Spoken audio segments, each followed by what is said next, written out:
Used vehicles always come with problems, some more than others. Usually the lower the price you bought a vehicle for, the more problems. Today I'm going to be addressing some of those issues on our $500 2015 Yamaha YZF R3 on this episode of TrackWeapon.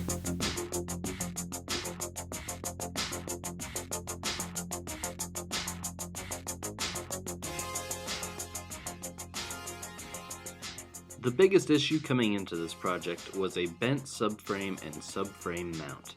Usually when an insurance company looks at a bike to decide whether it's totaled, one of the major factors is frame damage. My first motorcycle years ago, I crashed or was hit around 6 times. I know, that's ridiculously high. A Korean-made 2007 Hyosung GT250R V-Twin was an awesome bike that looked great until I started learning to ride on it.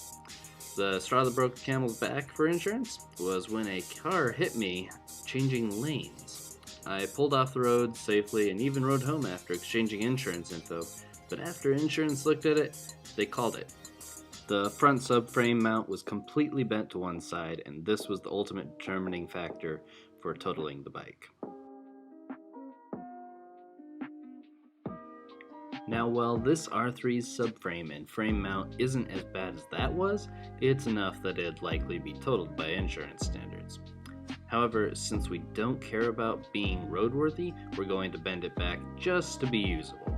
Just track body work and so that it holds the cluster basically. I'm not too concerned about how it looks either, since when it comes to being at the track, it's highly likely we'll crash at some point.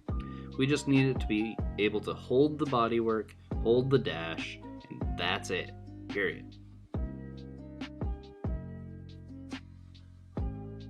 As you can see here, I'm using some super highly specialized tools to bend this back. No, but really, I don't have too many frame straightening tools, so I'm just improvising basically with vice grips and various other tools to straighten it as much as possible. After all, like I said, it doesn't need to be pretty, I just need it to be functional. As you can see here, I do use a ruler or straight edge to ensure that both mount holes line up as evenly as possible. The rest I mostly just eyeball, making sure that the mount is as straight as I can get using just basic tools by hand.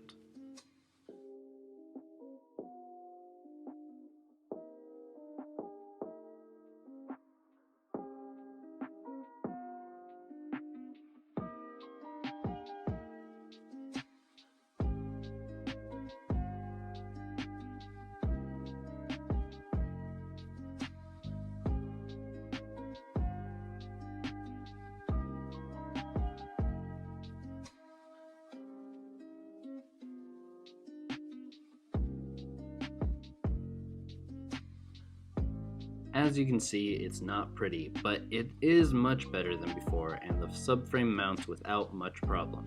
Now I need to ensure that the cluster lines up and sits straight as well before I move on.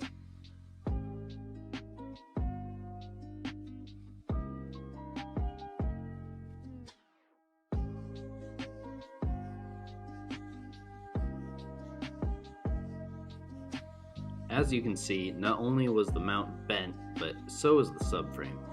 This 2015 R3 with only about 7,500 miles on it has clearly been crashed multiple times on both sides, which isn't too uncommon, honestly. It's a popular beginner motorcycle, and as such, any R3 you buy used most likely has been crashed or at least dropped at low speeds or from a standstill.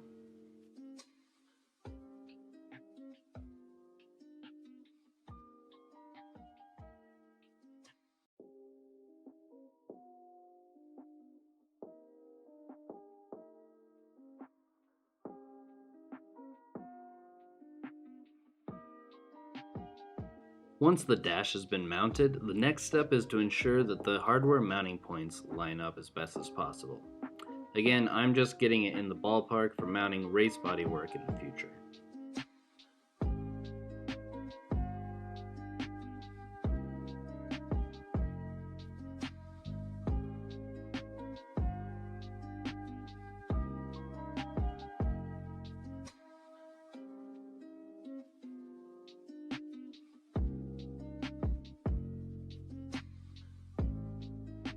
Next, we'll focus on the bent and damaged right handlebar area. First, we need to bend the lever back. It's still usable as it still has the ball end intact. Then we'll remove the controls and bend the handlebar back.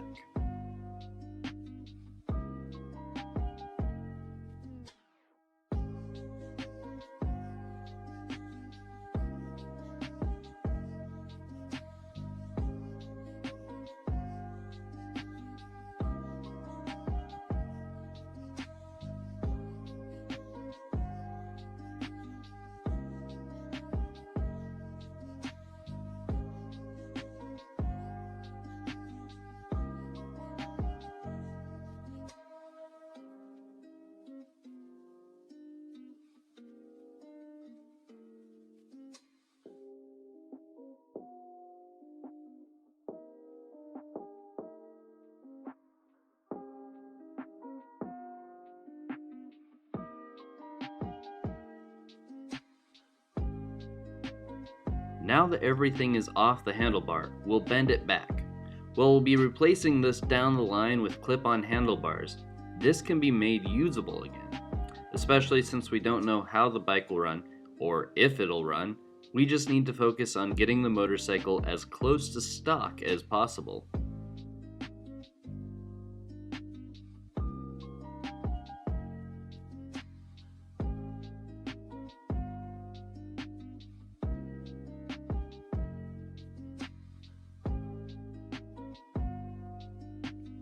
It's important to ensure that controls are correctly aligned, as they aren't just for aesthetics, and we depend on them for riding. As such, I measure everything several times to ensure the handlebar is as close to its original position as possible.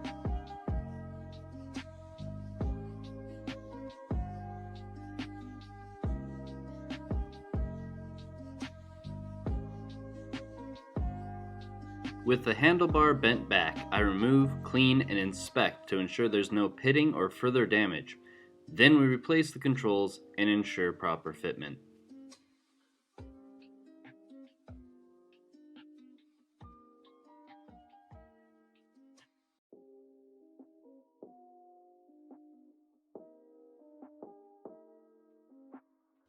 Now that the handlebar is pretty close to normal, we'll cut off and replace this torn up grip. For the purpose of this, we always clean everything up as we go along.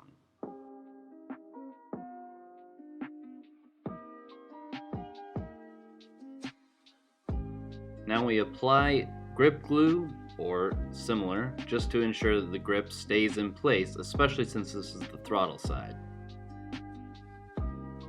Sliding on our used grip. Yes, it is a used grip that I just had in storage, which keeps the cost down. Remember, we just need this to be usable, so we're using a decent condition grip that I just had laying around, even though it's from a Ninja 250.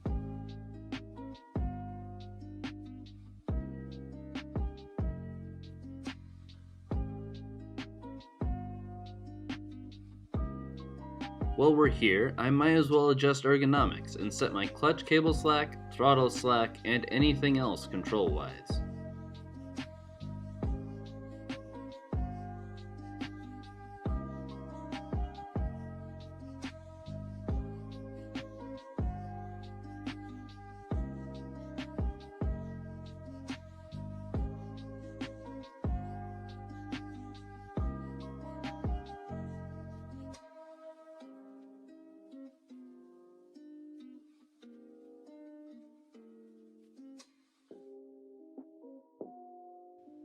Now we can reassemble the front end, which already looks much better than it did before.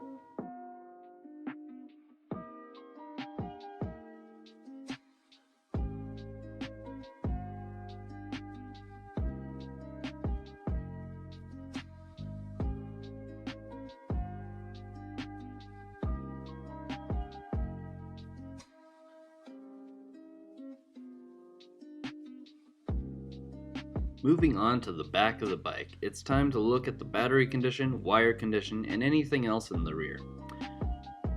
Based on the fact that nothing happened when I turned the key, means most likely this battery is very, very dead. We'll test it just to make sure though.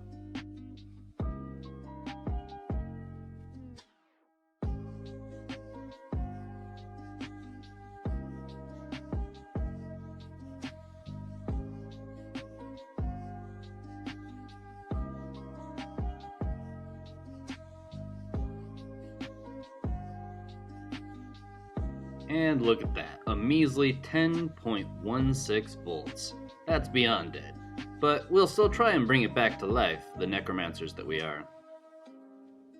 And here we are, necromancy in a box. We simply connect one cable to the negative terminal and a positive terminal cable as well. Come on, come on, come on, come on. Hurry, faster, faster, there we go. And capacity.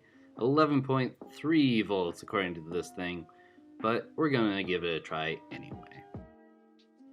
Letting our automatic battery restore work its magic overnight, we'll now wash and detail the bike. It's the perfect time with the battery out to clean up all the cobwebs, leaves, dirt, and really get in there washing the bike.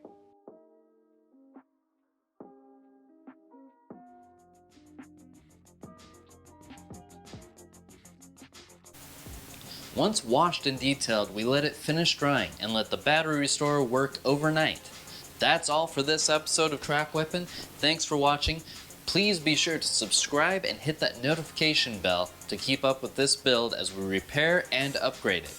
Like this video and drop a comment to tell us about your stories of cheap projects that you've had. Thanks again for watching and catch you next time on TrackWeapon.